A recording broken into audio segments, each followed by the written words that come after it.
미국 주식 투자를 처음 시작하는 분들을 위한 영상입니다. 오늘은 미국 시장의 구조와 거래 방법, 초보자 투자 원칙, ETF와 배당, 환율, 그리고 리스크 관리까지 5가지 핵심을 단계별로 안내합니다.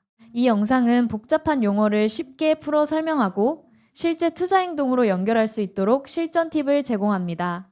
빠르게 돈을 버는 방법보다 크게 잃지 않고 오래 투자하는 법을 익히는 것이 가장 중요한 목표임을 강조합니다. 이해되는 자산만 사고 분할 매수하고 몰빵을 피하는 초보자 행동 기준을 기억하세요. 미국 주식시장은 세계 최대 자본시장으로 글로벌 산업 구조를 바꾸는 대표 기업들이 집중되어 있습니다. 애플, 마이크로소프트, 엔비디아 등 세계 수요를 이끄는 기업에 투자할 수 있다는 점이 큰 매력입니다. 초보자에게 중요한 이유는 단순히 유명한 기업 때문이 아니라 투명한 공시와 실적 발표 문화, ETF 등 분산 투자 상품이 발달해 체계적으로 공부하며 투자하기 좋은 환경이기 때문입니다. 미국 주식을 공부하는 것은 세계 경제와 자본의 흐름을 이해하는 첫걸음입니다.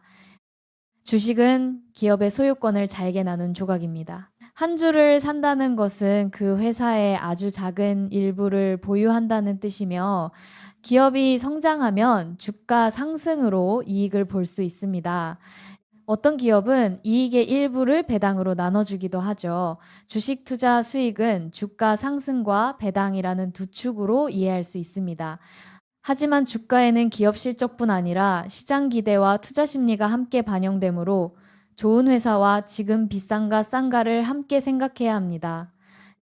주가는 실적, 금리, 경기 전망, 투자 심리, 경쟁 상황, 정책 변화 등 여러 요인에 동시에 영향을 받습니다. 같은 실적 발표라도 시장 기대보다 좋았는지 나빴는지에 따라 반응이 달라집니다. 실적이 좋아도 기대가 너무 높았다면 주가는 오히려 하락할 수 있고 전망이 좋아지면 상승하기도 합니다. 초보자는 뉴스 제목보다 이 변화가 기업의 매출과 이익 그리고 시장 기대에 어떤 영향을 줄지 먼저 생각하는 습관이 중요합니다. SP500은 미국 대형주 전반을 대표하는 지수로 미국 경제 전체 흐름을 파악하는 기준이 됩니다. 나스닥 100은 기술주 비중이 높고 성장 기대가 큰 기업이 많아 상승 탄력이 크지만 변동성도 큽니다. 초보자는 두 지수의 차이를 안정적 대표 시장과 기술주 중심 성장 시장으로 이해하면 충분합니다. 어떤 ETF를 선택하느냐에 따라 계좌의 성격도 달라집니다. 다우지수는 역사적으로 매우 유명하지만 30개의 우량주 중심이라 시장 전체 대표성은 SP500보다 낮습니다. 전통산업과 대형 우량주 흐름을 파악하는 데에는 의미가 있습니다. 초보자는 다우지수를 절대적인 기준으로 보기보다 미국 시장의 상징적 지표 중 하나로 이해하면 됩니다.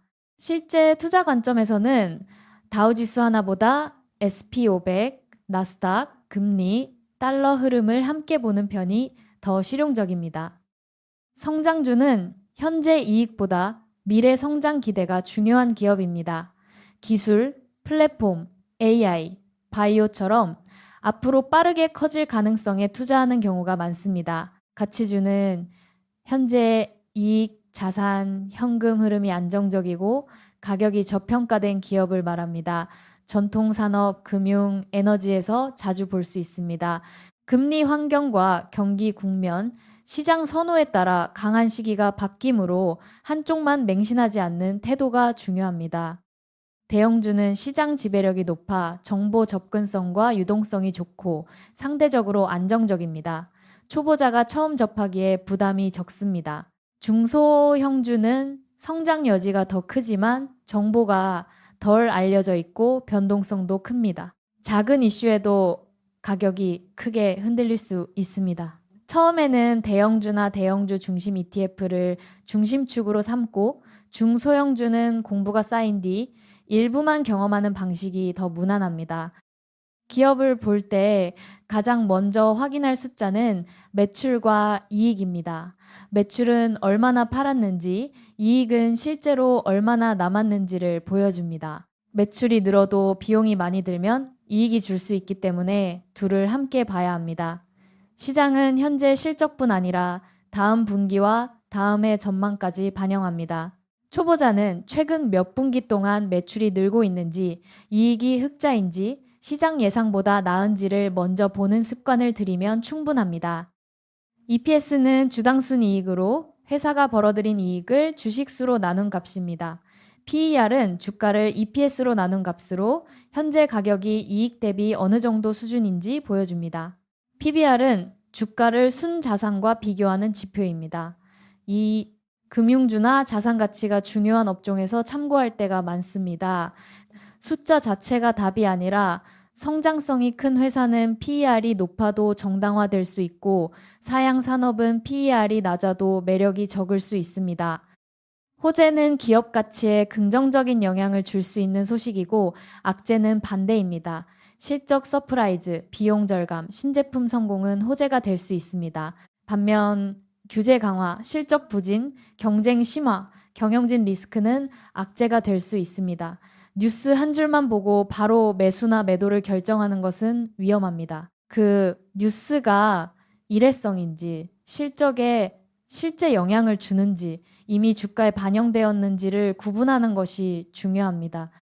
미국 주식 거래를 시작하려면 해외 주식 거래가 가능한 증권 계좌가 필요합니다. 국내 증권사를 이용하면 원화 입금, 달러 환전, 세금 안내를 한 번에 관리하기 쉽습니다. 계좌를 만들기 전에 수수료, 환전 우대, 자동 환전 기능, 소수점 매매 지원 여부를 비교해 보면 좋습니다. 중요한 것은 어떤 방식으로 투자할지를 먼저 정하는 것입니다. 적립식으로 ETF를 모을지, 일부는 개별주를 공부할지에 따라 필요한 기능이 달라집니다. 국내 계좌에 원화를 입금한 뒤 달러로 환전해 미국 주식을 사는 방식이 가장 일반적입니다. 일부 증권사는 자동 환전 기능을 제공해 편의성을 높여줍니다. 환율이 같은 종목에 원화 기준 수익률에 영향을 주기 때문에 환전 시점은 완전히 무시할 수 없습니다. 초보자는 환율을 맞추려 하기보다 정기적으로 나눠 환전하는 쪽이 더 현실적입니다.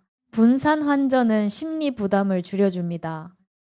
미국 주식은 한국 시간 기준으로 주로 밤 시간대에 거래됩니다. 서머타임 적용 여부에 따라 정규장 시간이 달라질 수 있으므로 기본 시간을 알아두어야 합니다. 정규장 외에도 프리마켓과 애프터마켓이 있지만 유동성과 스프레드 측면에서 초보자에게는 정규장이 더 안전한 경우가 많습니다. 특히 CPI, FOMC 실적 발표 전후에는 장 시작 직후 가격이 크게 흔들릴 수 있으므로 미리 가격과 비중 계획을 정하고 들어가는 습관이 좋습니다. 시장과 주문은 바로 체결되기 쉬운 대신 변동성이 큰 구간에서는 예상보다 불리한 가격에 체결될 수 있습니다. 지정과 주문은 내가 원하는 가격을 적어두는 방식이라 가격 통제가 가능하고 초보자에게 더 안전한 경우가 많습니다. 급하지 않다면 지정가 주문 중심으로 연습하고 개장 직후처럼 변동성이 큰 시간에는 특히 시장가를 조심하는 것이 좋습니다. 티커는 종목을 구분하는 짧은 코드입니다. 애플은 AAPL, 마이크로소프트는 MSFT처럼 표기됩니다. 이름이 비슷한 다른 회사와 혼동하지 않도록 주의해야 합니다. 호가창은 사고자 하는 가격과 팔고자 하는 가격이 모여있는 구조입니다. 둘 사이 차이를 스프레드라고 하며 거래량이 적은 종목은 스프레드가 넓어져 초보자에게 불리할 수 있습니다. 거래량이 풍부한 대표 기업이나 ETF를 중심으로 연습하는 편이 좋습니다. 프리마켓과 애프터마켓은 정규장 외 시간에도 거래할 수 있다는 장점이 있지만 유동성이 적고 가격이 빠르게 튈 수 있습니다. 실적 발표 직후에는 한두 건의 거래로 가격이 크게 움직일 수 있어 초보자가 체결 가격을 통제하기 어렵습니다. 정규장과 달리 호가가 얇고 스프레드가 넓을 수 있으므로 초보자는 정말 필요한 경우가 아니라면 정규장 중심으로 거래하는 것이 더 낫습니다. 미국 주식시장은 거시 변수의 영향을 크게 받습니다.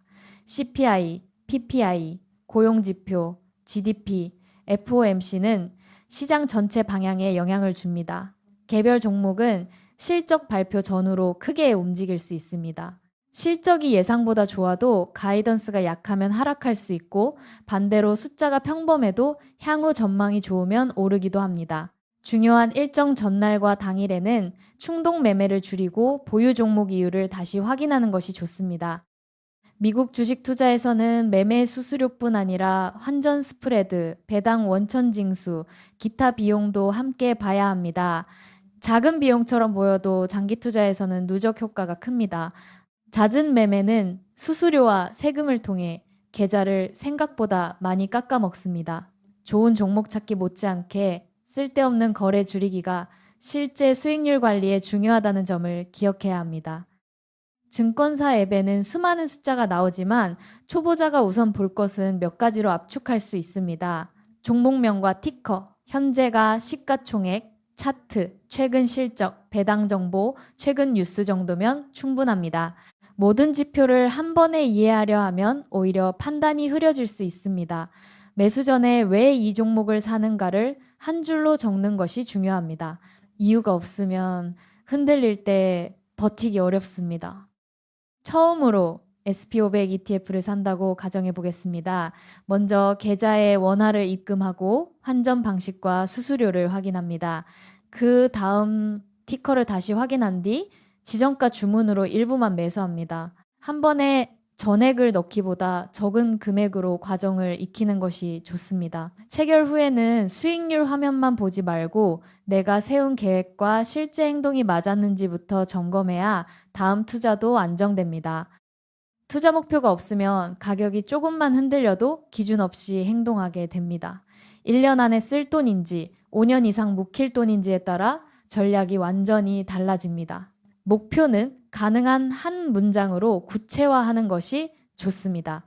예를 들면 10년 이상 모을 은퇴 자금처럼 적어두면 위험 허용 범위가 더 분명해집니다. 종목보다 목표가 먼저라는 점을 이해하면 내 자금과 시간에 맞는 투자를 할 수 있습니다. 적립식 투자는 일정한 주기로 꾸준히 매수하는 방식입니다. 시장을 정확히 예측하지 않아도 평균 매입 단가를 관리할 수 있다는 장점이 있습니다. 분할 매수는 감정 통제를 돕는 장치이기도 합니다.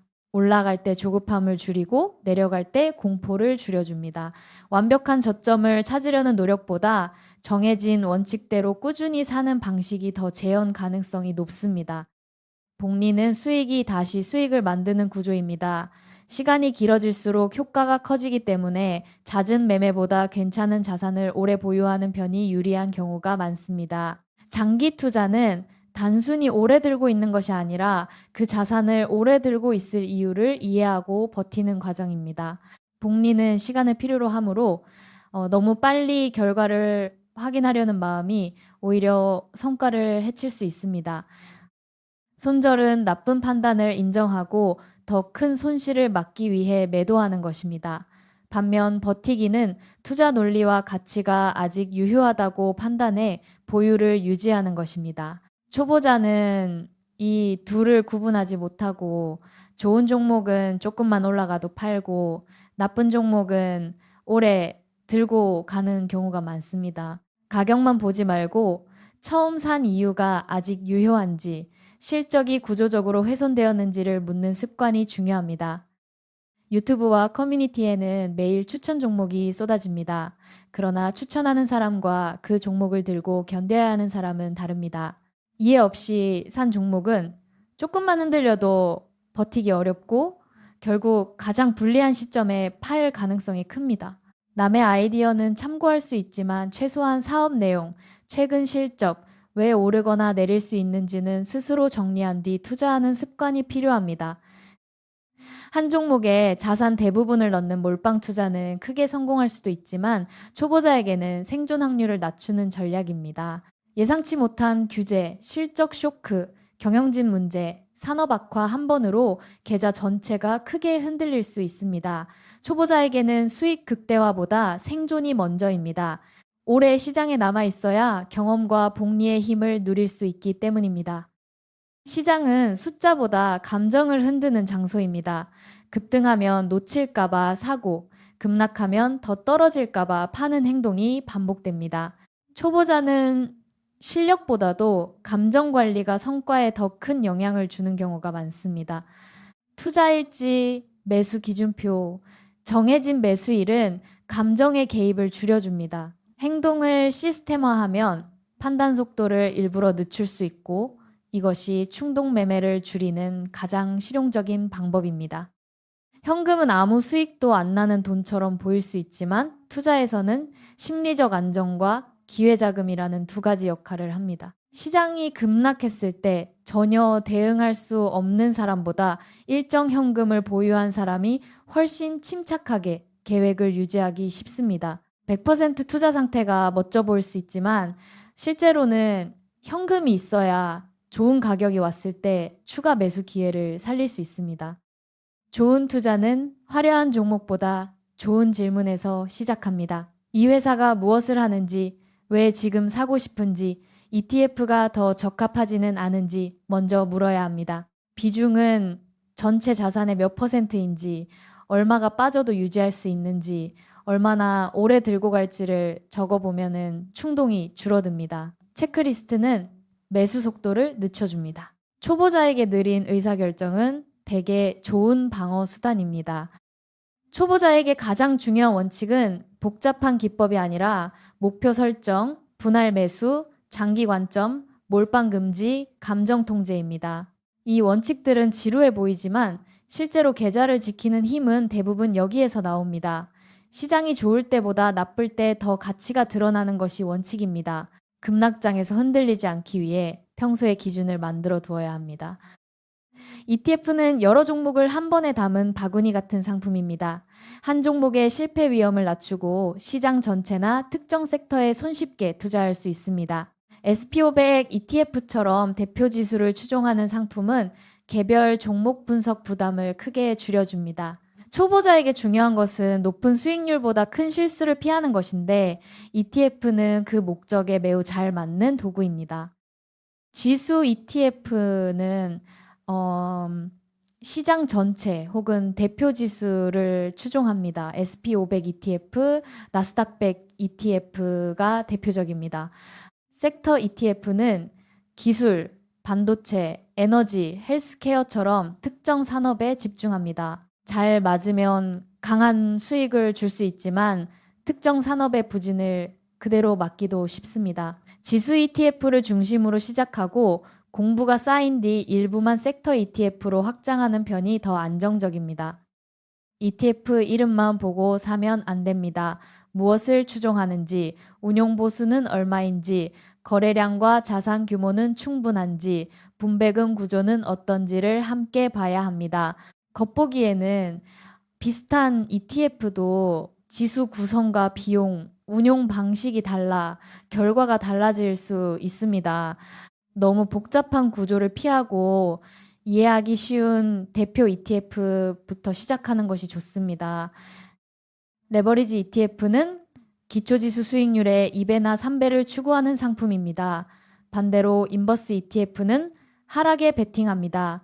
단기 방향성 매매에는 쓰일 수 있지만 장기 보유 시 복리 구조와 변동성 때문에 기대와 다른 결과가 나올 수 있습니다. 수익이 더 크게 난다는 말만 보고 접근하기 쉽지만 실제로는 위험 관리가 매우 어렵기 때문에 일반 장기 투자용으로는 적합하지 않은 경우가 많습니다. 배당은 기업이 번 이익의 일부를 주주에게 나눠주는 것입니다.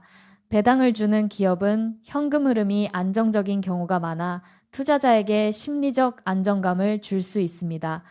주가 상승뿐 아니라 현금 흐름도 기대할 수 있다는 점에서 배당은 중요한 투자 요소입니다. 배당 자체가 좋은 기업의 절대 조건은 아니며 성장 기업은 배당 대신 재투자에 집중할 수도 있습니다. 배당주는 심리적으로 편안할 수 있지만 배당만 보고 투자하면 성장성을 놓칠 수도 있습니다. 배당이 높은 기업이라도 사업이 약해지고 있거나 배당 지속 가능성이 낮다면 장기적으로 좋은 투자가 아닐 수 있습니다. 배당률보다 배당을 지급할 수 있는 이익과 현금 흐름이 안정적인지를 먼저 보는 편이 좋습니다. 배당 수익률이 높아 보여도 주가가 급락해서 숫자만 커진 경우가 있습니다. 이런 기업은 겉으로는 매력적으로 보이지만 실제로는 위험 신호일 수 있습니다. 미국 배당은 세후 기준으로 봐야 하며 원천 징수 후 실제로 받는 금액과 총 수익률을 함께 확인해야 합니다. 배당이 많다보다 세후로 얼마를 받고 앞으로도 지속될 가능성이 있는가를 보는 습관을 들여야 합니다. 미국 주식 투자자는 주가뿐 아니라 달러 환율에도 노출됩니다. 주식이 올라도 달러 가치가 약해지면 원화 기준 수익률은 줄 수 있습니다. 반대로 주가가 크게 움직이지 않아도 달러가 강하면 원화 기준 결과가 좋아질 수 있습니다. 미국 주식 수익률은 주가 수익률과 환율 효과의 합으로 이해해야 합니다. 환율은 금리 차이, 경기 전망, 위험 회피 심리, 정책 변수 등 수많은 요인의 영향을 받아 움직입니다. 개인 투자자가 정확히 예측하기는 어렵습니다. 환율 자체를 맞히는 게임으로 접근하기보다 분산 환전과 정기 투자로 부담을 줄이는 편이 현실적입니다. 환율이 높다고 무조건 투자를 멈추는 것보다 내 투자 기간과 자금 계획 안에서 천천히 접근하는 것이 더 실용적입니다. 미국 주식 투자에서 ETF 배당 환율은 서로 연결되어 있습니다. 지수 ETF는 성장축을 만들고 배당 ETF는 현금 흐름 요소를 추가하며 환율은 원화 기준 수익률을 조정합니다. 셋을 따로 보지 않고 하나의 전략 안에서 함께 보는 것이 중요합니다. 무조건 고배당이나 기술주 ETF보다 내 목표에 맞는 조합을 생각해야 합니다. 투자에서 가장 먼저 해야 할 일은 크게 잃지 않는 것입니다. 손실이 커질수록 원금 회복에는 더 큰 수익률이 필요하기 때문입니다. 리스크 관리는 수익을 포기하는 행위가 아니라 장기적으로 살아남기 위한 핵심 전략입니다. 어떻게 크게 벌까보다 어떻게 크게 잃지 않을까를 먼저 고민해야 계좌의 수명이 길어집니다. 분산 투자는 여러 자산에 나눠 투자해 특정 종목이나 특정 사건의 충격을 줄이는 전략입니다. 같은 돈을 한 종목에 몰아넣는 것보다 여러 종목과 ETF, 현금으로 나누면 결과가 덜 극단적으로 나타납니다. 핵심은 숫자를 많이 사는 것이 아니라 서로 다른 위험 요인을 가진 자산을 조합하는 데 있습니다. 좋은 분산은 서로 다른 성격의 자산을 섞는 것입니다. 예를 들어 시장 ETF와 일부 현금, 필요하다면 채권성 자산을 조합하는 식입니다. 반면 기술주만 여러 개 사거나 비슷한 테마 ETF를 여러 개 담는 것은 겉보기보다 분산 효과가 낮습니다. 많이 사면 분산이라고 생각하기 쉽지만 실제로는 상관관계가 더 중요합니다. 한 종목 비중 상한선을 두면 특정 기업 급락이 계좌 전체에 치명타를 주는 것을 막을 수 있습니다.